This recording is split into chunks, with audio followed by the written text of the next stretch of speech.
풍요롭고 행복한 100세 시대를 위한 시간입니다. 100세 톡톡.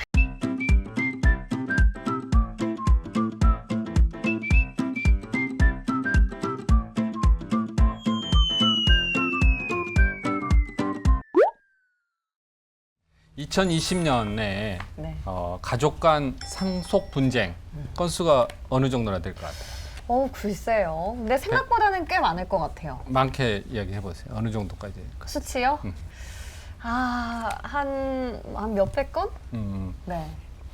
한 해만 무려 2,095건이었다고 합니다. 최근 5년 사이에 네. 2배나 늘었다고 해요.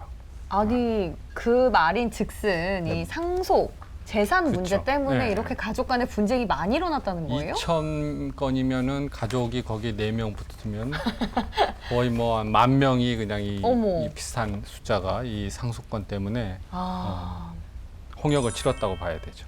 이 건수가 정말 날이 갈수록 늘어나는 건지 아니면 원래 이 정도 건수인 건지 그런 부분들도 참 궁금하네요. 네, 네.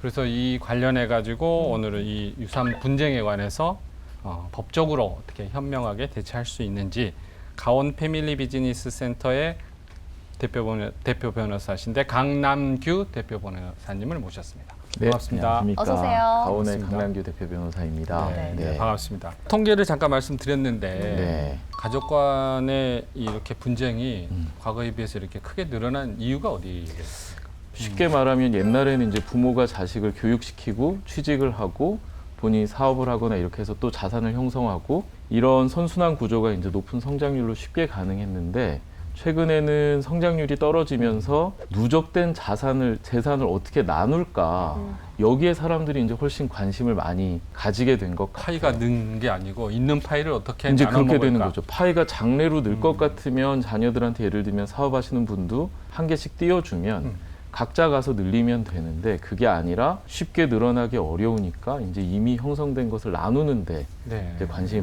많이 가지게 된 것 같고요. 그리고 이제 또 하나는 전통적인 상속 문화의 이제 붕괴라고 할 수 있겠죠. 뭐 네. 옛날은 네. 생전에 좀 나눠주시고 네. 남은 거는 이제 부모님을 봉양한 장자나 그렇죠. 맞아요. 혹은 형제 중에 아들 이렇게 이제 가져가는 게 되게 당연했는데 지금 이제 그런 기준이 다 없어졌으니까 네. 국민들께서 더 법에 의존을 많이 하게 되는 것 같고 저희 이제 최근 언론에서 많이 보신 뭐 한국타이어나 롯데나 이런 것들도 넓은 의미에서는 전부 다 상속 분쟁이라고 보실 수 있을 것 같습니다. 상속 분쟁에도 유형이 굉장히 많지 않습니까? 네. 그 안에서 유류분 소송의 비중이 상당하다고 유류분. 들었는데 네. 이게 좀 쉽게 설명을 좀 해주세요. 돌아가신 분, 이제 어려운 말로 피상속인이라고 하는데 피상속인 이걸 어떻게 해놨든지 간에 권리를 보장해 주는 거예요. 그래서 아주 쉬운 얘기로는 첫째 아들한테 전 재산을 다 준다 이렇게 됐을 때 둘째, 셋째, 넷째 따님이 하나도 못 받을 경우에 그렇죠. 우리는 다 공평한 자식들인데 내 법정 상속의 반까지는 오빠한테 달라고 할 수 있는 이런 권리인 거죠. 네. 그래서 실제 사례들을 보시면은 네. 예를 들면 이제 자식들하고 전혀 상의 없이 있는 재산을 전부 기부를 해버린다든가 네. 그런 사건들이 있습니다. 지금 말씀하신 거는 이제 상속인 자녀분들만 네. 유류분은 소송을 할 수 있는 건가요? 아니면은 손자, 며느리만 남았을 경우에는 어떻게 하는 거예요? 원칙적으로 유류분 반환 청구는 법률상 상속인만 할 수 있습니다. 그래서 일단은 법정 상속인에 들어가야 되고요. 며느리나 손자 이렇게 넘어갈 때 네. 원래의 아들 이미 돌아가신 경우가 네, 있을 그러니까 수 있잖아요. 죽어버릴 수 그렇죠. 있고. 그러면 그건 이제 대습 상속이라고 해서 대습. 그 사람의 자리에 이 며느리랑 아들이 들어와서 법정 상속인이 되는 제도가 있습니다. 이 법정 상속인이 다시 상속에서 배제가 되면 안 챙겨주면 이제 유류분 반환 청구권을 행사할 수 있게 되는 거죠. 그러니까 본인이 직접적으로 권리 행사권을 갖는 게 아니라 네. 이제 청구를 해서 좀 돌아서 그렇게 가야 되는 되는, 거죠. 네, 것 같은데. 왜냐하면 그 당사자인 상속인이 이제 네. 세상을 떠나신 거니까. 어. 네. 그래서 그런 대습이라고. 또 안타까운 사례들이 있을까요?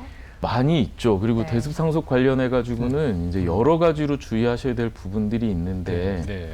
우선은 남은 가족 입장에서 이분이 상속인이 안 된다고 생각하시기가 굉장히 쉬워요. 그럴 것 같아요. 네, 예를 들면 이제 아버님, 어머님이 계시고 네. 아버님이 돌아가셨는데 죽은 아들의 부인, 그러니까 며느리는 당연히 아버님이 돌아가셨을 때 시어머니 입장에서는 얘한테 상속권이 있다라고 생각하기가 힘들죠. 그죠. 네.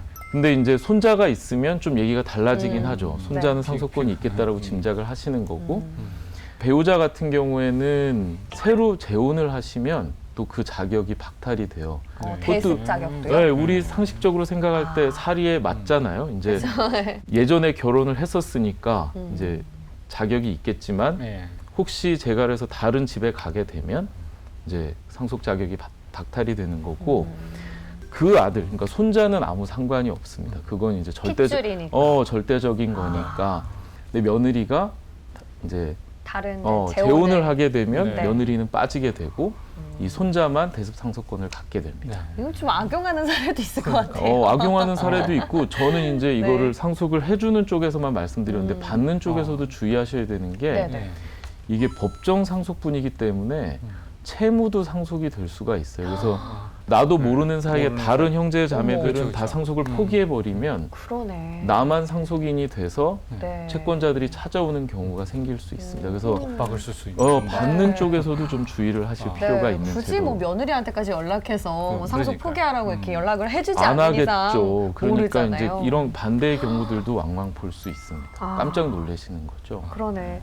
근데 또 이제 상속할 때 저희가 가장 처음에 이제 우리 대표 변호사님께서 말씀해주신 부분 중에 하나가 어르신들 이제 부모님께서 편찮으실 때 이제 특히나 기여를, 봉양을 하고 그쵸. 많은 부분을 그쵸, 그쵸. 기여한 자식들에게는 어느 정도 재산이 조금 더 비중이 많게 가야 이게 인지상정이 아닌가 그렇습니다. 생각이 네. 들거든요. 네, 이걸 네. 보장해줄 수 있는 법적 권리도 있습니까? 있습니다. 그게 이제 법이라는 게 어차피 이제 사리를 총합한 거니까 우리 사리상 당연히 있어야 될 것 같은데 예를 들어서 네. 돌아가실 때까지 부모님을 봉양을 했다. 근데 부모님이 이제 굉장히 많이 편찮으셨다. 그래서 본인이 병원비나 이런 거에 이제 굉장히 많은 재산적 지출이 있었다. 법률적으로 기여분이란 개념으로 그분에게 이제 권리를 보장을 해줍니다. 네. 사리는 그러한데 그리고 본인은 이제 이 돌아가신 분을 위해서 굉장히 기여를 많이 했다고 생각하는데 당연히 또 다른 형제 입장에 생각하면 맞아, 너만 했냐. 다툼이 있겠죠. 뭐 예. 며느리 사이에도 싸움이 있을 수 있고 네, 네. 딸들 사이에도 싸움이 있을 수 있고 기여분이 인정이 되려면 그 기여가 특별한 걸로 인정이 돼야 돼요. 법률 용어 자체가 특별히라고 돼 있으니까 네. 일반적으로 가이드를 갖기는 어렵고 결국은 법원에 가서 판단을 받게 되는 경우들이 많죠. 이 상속 때문에 가족이 풍지박산 나기도 네. 한다는 이야기 듣고 저는 뭐 다행인지 불행인지 모르겠지만 그럴 일이 없을 것 같은데 외동이세요, 보통? 받을 상속분이 별로 없어서 분이 없어서 네. 이런 거는 이제 분쟁을 막기 위해서 미리 네. 이제 피상속인께서 그렇죠. 피상속인이 딱 유언을 딱 정해놓고 맞아요. 거기에 실행하도록 하면 되는 거 아닙니까? 물론이죠. 유언이라는 네. 거는 어떤 유언이든지 간에 저희 전문가 입장에서는 없는 것보다는 좋은 것 같아요. 네, 네. 돌아가신 분이 형성한 재산이고 그래서 그걸 본인 의지에 의해서 이제 자녀분들한테 나눠주시는 거니까 네. 유언으로 먼저 정리를 해두시면 무조건 좋고요. 아까 말씀드린 유류분 제도가 대표적으로 유언에 대항하는 제도예요. 그러네요. 네. 이제 어르신은 아들한테 다 주겠다 했는데 네. 둘째나 셋째 따님이나 이런 분들이 유류분을 청구하게 되니까 유언으로 그 유류분 청구가 다 프로텍션 되지 않는 거죠. 유언이란 게 이제 첫 번째 갖는 한계점이 유류분 반환 청구권에 대해서 방어가 안 된다는 게 있고요. 네. 내 생각과 다른 거죠. 네, 네. 그다음에 유언이 가지는 이제 두 번째 큰 결함은 경직성이에요. 유언이라는 거는 돌아가시고 개봉이 되잖아요. 네. 네. 그러면은 본인한테 진짜로 물어볼 이렇게 수가 쓰셨냐라고 물어볼 수가 없기 때문에 네. 정확하신 말씀이세요. 그거를 엄격한 형식에 의해서 요건을 법에 다 적어놨습니다. 공증인하고 네, 뭐 맞습니다. 이렇게 해야 증인 되나? 2명에 뭐 요새는 저도 이제 증인으로 여러 번 참여를 했습니다만은 유언하시는 쓰시는 거를 다 찍어버려요. 왜냐하면 이제 너무 이론의 여지가 많으니까. 그러니까 형식이 엄격하다는 건 한편으로는 좋아 보이지만 다른 한편으로는 분쟁이 많다는 거거든요. 그래서 유언 신탁을 활용하는 그렇습니다. 방법이 있는 걸로 아는데 네, 잠깐만 네. 소개를 간단히 해주세요. 이게 이제 신탁이라는 게 사실 우리나라에는 소개된 지는 오래되지 않았고 국민들은 잘 모르는 개념이에요. 우리 자산가 분들이 흔히 아는 건 이제 명의신탁 정도 음. 이름을 맡겨놨다 이렇게. 근데 이제 신탁이라는 거는 영미에서 발달한 개념이고 네. 재산을 내가 믿는 수탁자한테 옮겨놓고 실질적인 재산권은 살아생전에 내가 그대로 행사하는 거예요. 유언에 비해서 이제 두 가지 장점이 있다는 게 첫 번째는 유언 대용 신탁은 계약이기 때문에 내가 수탁자랑 계약을 쓰는 거거든요. 네.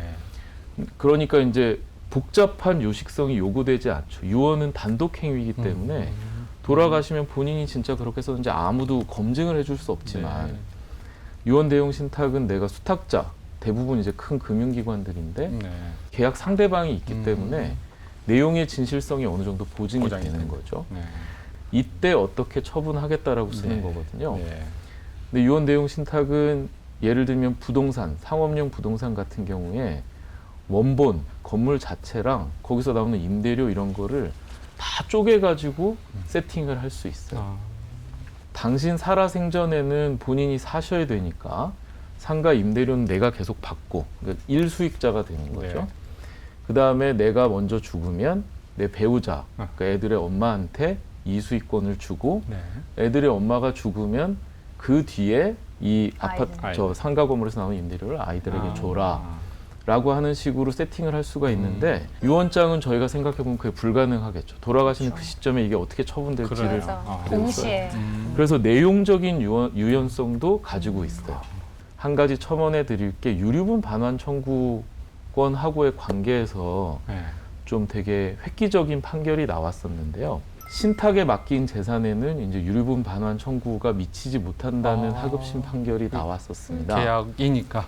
그렇죠. 네. 물론 그 사건은 굉장히 좀 특수한 사정들이 있었어요. 유류분 반환 청구를 하신 분들이 좀 악의적인 상속인들이었고 아, 네, 네. 유류분 반환 청구 제도의 이제 제일 큰 허점이 그런 부분이거든요. 아.